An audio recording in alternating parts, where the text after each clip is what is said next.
Tamo junto com novas notícias do Flusão. Dessa vez eu quero conversar com vocês sobre Renato Gaúcho.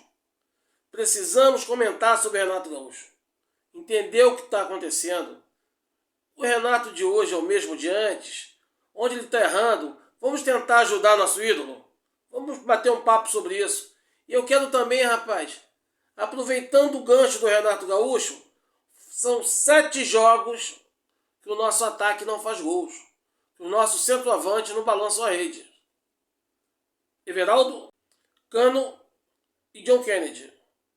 Mas a pergunta que não quer calar: a culpa é deles? Vamos debater esse e outros assuntos logo após a vinheta. Vem comigo.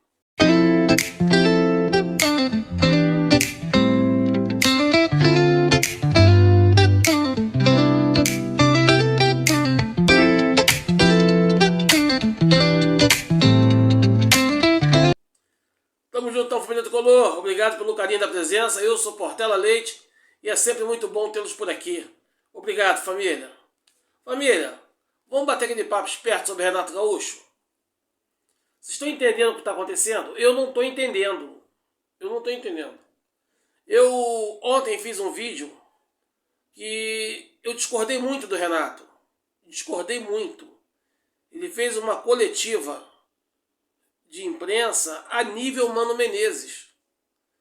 As coisas estão acontecendo de forma errada e ele dá uma desculpa esfarrapada para um evento que todo mundo viu o que houve.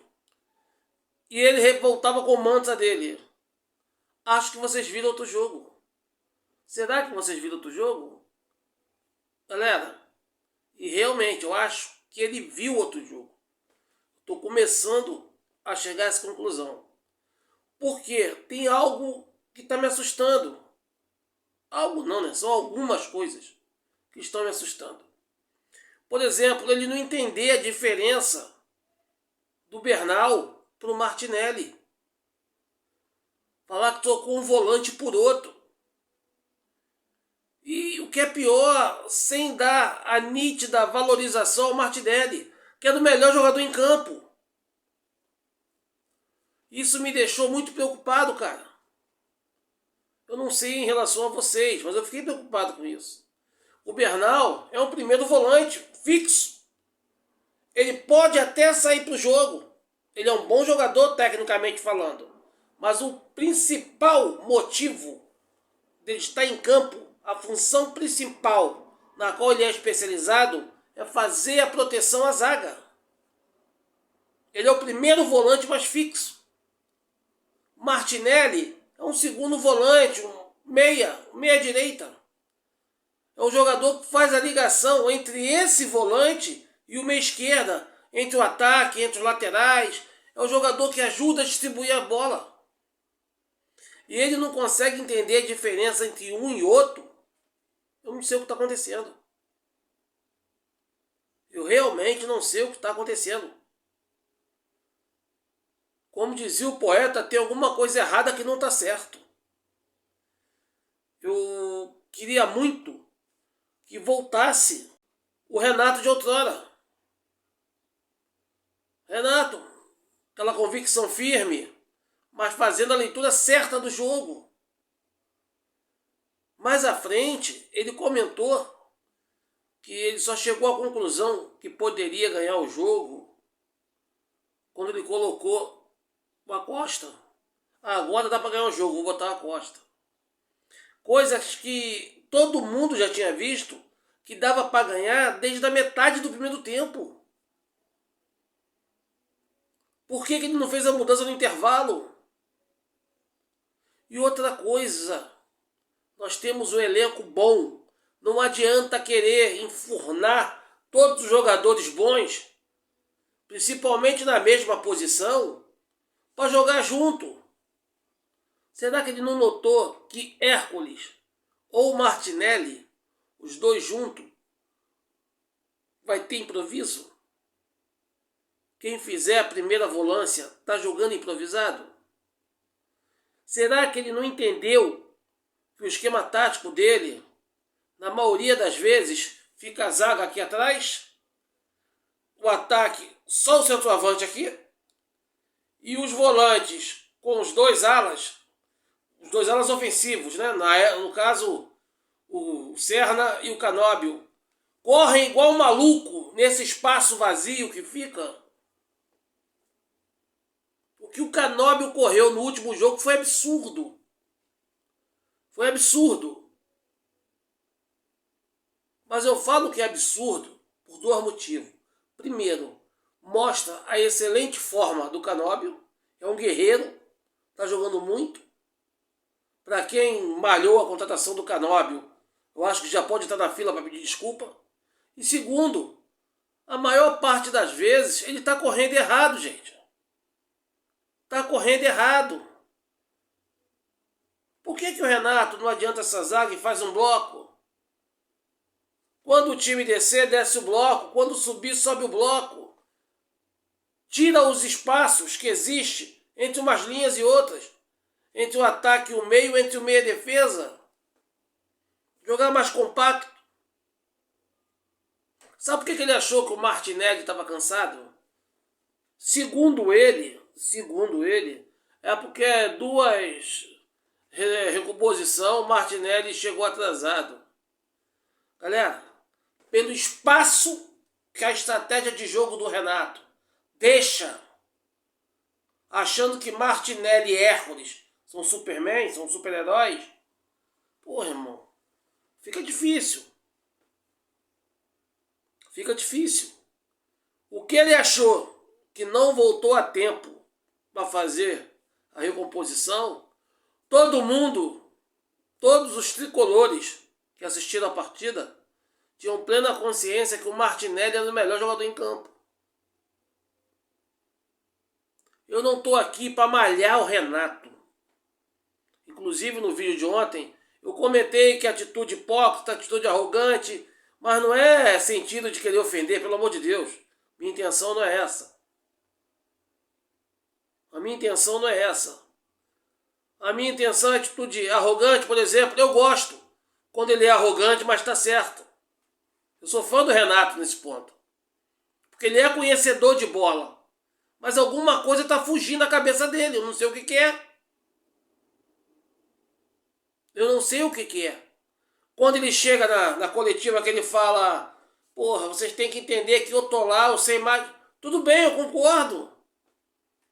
Mas ao mesmo tempo que ele tá lá dentro e tem mais conhecimento do que os outros, cara, aumenta a responsabilidade dele. Porque se ele tem mais conhecimento do que os outros, a possibilidade de erro tem que ser menor. Porque ele está ciente do que está acontecendo lá. Então eu acho que tem que ser menor. Então eu deixo aqui a minha crítica construtiva ao Renato. Como eu sempre procurei fazer. Ok? Então, quem pensa que eu estava agredindo o Renato, pô, pelo amor de Deus, não é isso. Renato é ídolo demais. 95, cansei de bater palma pro Renato. Então, o Renato é ídolo demais. Eu só quero saber, cadê aquele Renato de antes? Aquele que tinha convicção pela coisa certa e não pela coisa errada. Eu vou até emendar um assunto no outro. Eu vi um comentário na boa Central Fluminense, lá com o Capuano. Forte abraço ao Capuano e parabéns à Central pelo excelente trabalho. Que o Capuano bate na tecla, que a maioria dos torcedores bate na tecla, que o Fluminense precisa de um centroavante. Os nossos centroavantes já estão aí há 7 jogos sem fazer gols. E aí a pergunta que eu faço no início do vídeo: a culpa é dos centroavantes? Eu não creio. Porque se você contratar qualquer centroavante com essa estratégia de jogo que o Renato está usando, ele vai morrer de fome. Ele vai morrer de fome. Eu já canso de falar isso desde o ano passado. No ano passado foi pior. Mas se você traz um Lewandowski e a bola não chegar nele, não adianta. Aí fala mal do Everaldo. Ah, que o Everaldo sai da área, o Everaldo não faz gol. Eu vou repetir o que eu já disse antes, galera. Para quem é da bola, sabe o que eu estou falando. todo centroavante tem que receber, no mínimo, 2 bolas em condições de marcar durante cada tempo. Sabe por que isso? Porque essa é a obrigação da equipe, principalmente do meio esquerda. Principalmente do meio esquerda. Ele tem que botar o centroavante em condições de bater em gol 2 vezes, pelo menos, em cada tempo.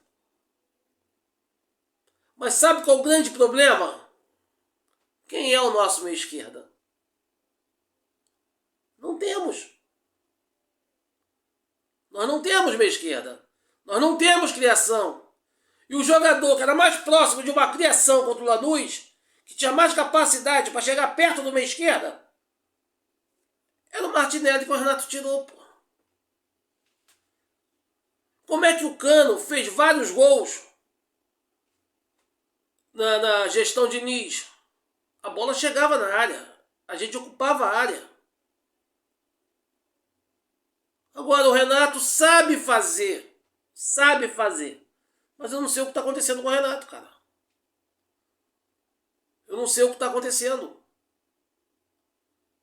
Por exemplo, tá aí o Renato. Samuel Xavier está contundido. Tá contundido? Tá. Partida contra adversário mais forte, que vai nos pressionar, precisando de marcação. Guga, beleza. Agora, partida que nós vamos precisar de ofensividade, aí não é Guga, amigo. Aí vem com Júlio Fidelis. Vamos discernimento para usar o material humano que nós temos. Ah, porque o Guga é ruim, tem que ir pro banco. Não, não é por aí. Vamos perder um pouco da vaidade.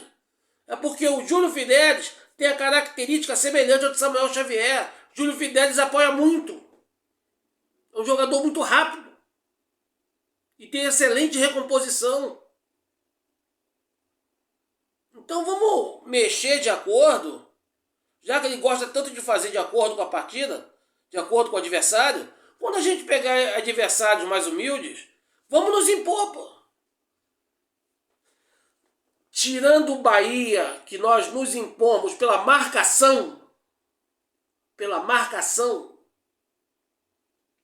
deixar isso bem claro, agora eu vou acrescentar. Qual foi o último jogo do Fluminense que você viu o Fluminense se impor pela ofensividade? Do Fluminense martelar em cima, o centroavante na área e o atacante fazendo jogada, lateral cruzando, chegando em cima, se impor. Se impor. Qual foi o último jogo? Difícil lembrar, né? Esse é o problema. A gente entra para ser coadjuvante, sempre coadjuvante, independente do adversário. A gente entra para ser coadjuvante. Se der, a gente começa a querer atacar devagarinho. Eu acho isso um erro. Na cabeça do Renato, eu tenho a certeza que ele tem... Medo é uma palavra forte? Não sei. Mas ele tem receio de atacar e deixar a retaguarda aberta e tomar um gol. Só que eu prefiro tomar um gol tentando atacar, tentando fazer um gol, buscando um objetivo, do que ficar na covardia, retraído, e tomar gol do mesmo jeito. Ou será que o Renato não acompanhou os nossos jogos do ano passado? Com o treinador conterrâneo dele lá. Renato está cometendo muito erro que o cara cometia. E o Renato não é assim, cara. Então, deixar só 2 recados pro Renato. Primeiro, gestão Mano Menezes à frente do Fluminense não é parâmetro pra porra nenhuma. A gestão foi horrível. Um time que se defendia mal, ou melhor, só se defendia mal e não tinha menor vocação pro ataque. O cara abria a mão do ataque de uma forma absurda. A gente só fazia gol quando o adversário errava de forma grotesca. Não dá pra gente ficar assim, né, Renato? Bem, eu espero que a mensagem seja dada, que Papai do Céu abençoe, toque o coração do Renato, que o Renato abra o olho e volta a ser o velho e bom Renato de sempre. que a torcida tricolor adora. Valeu? Família Tricolor, vou ficando por aqui. Obrigado pelo carinho da atenção e até a próxima.